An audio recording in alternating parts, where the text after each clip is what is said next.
Dámy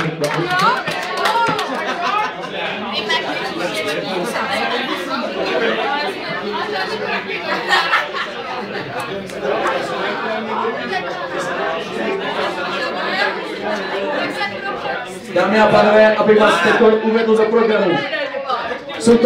Je to asi 14 dní, když jsme se dozvěděli, že já a zde David budeme proti sobě hrát formální zápas. Je to utkání, které mělo naplnit celou sezónu.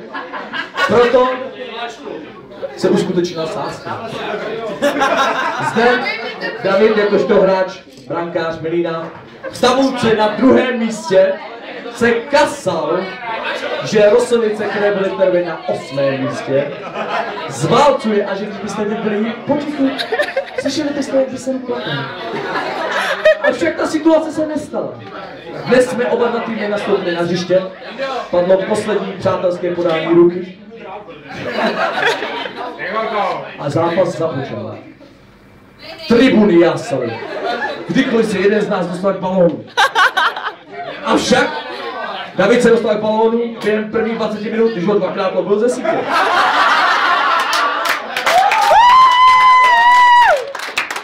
Abych už nezdržoval zde přítomného natěšeného Davida. Sázka zněla tak, že ten, kdo prohraje, tomu druhému složí pochvalnou ódu na to, jaký je mistr. Teda doufám. Davide, předávám ti slovo.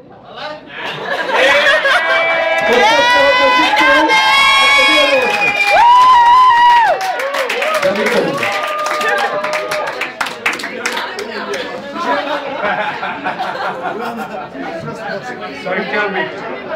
Je to blbý. Ne, ona.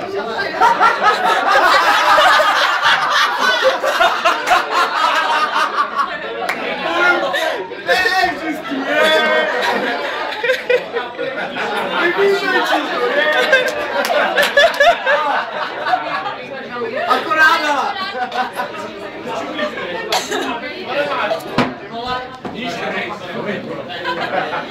Co mám dělat?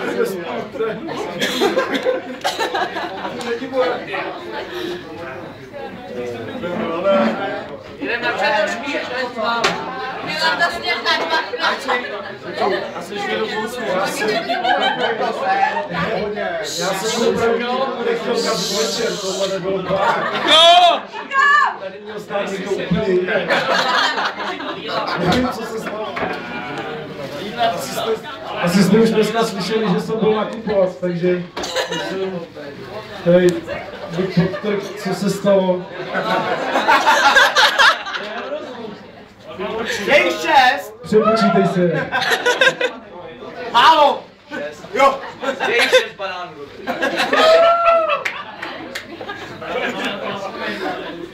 To bude óda. Je tam možno nějaký. Jak říkám, já jsem s tím nepočítal, takže nejsem úplně spokojený. David Bohuněk. Óda na radost. Óda na rodina.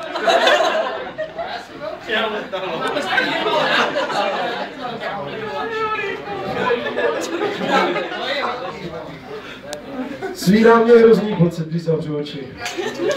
Všechno to vidím, hlava se netočí. Začalo to ráno, když píchám ten břiše. Nic to není, a mluvám si tiše. Že já hlupák, neposlech mého těla signály.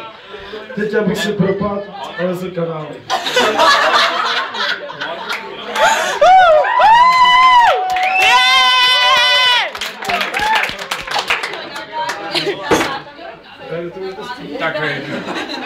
Zápas se blíží.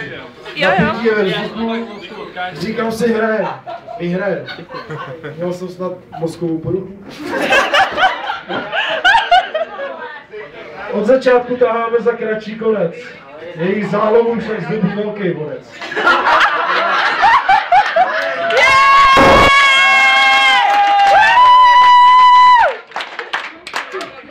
Všude se rozléhá sluneční zář, já však stále nevidím jeho tvář.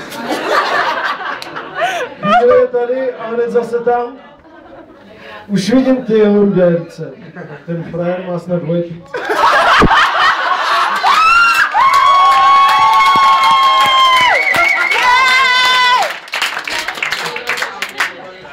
Je to Robin, vládce středu. Jeho nervy jsou jako z ledu. Pravá, levá, obchází hráče, já jenžu, tak už osundejte sráče.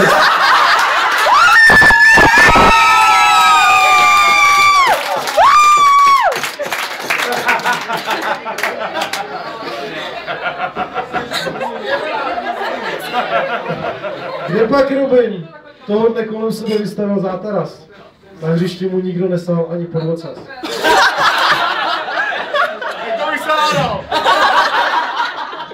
Ne nadarmo, Robin nosí kapitánskou pásku. Celý milý dnes pouzol na ocásku.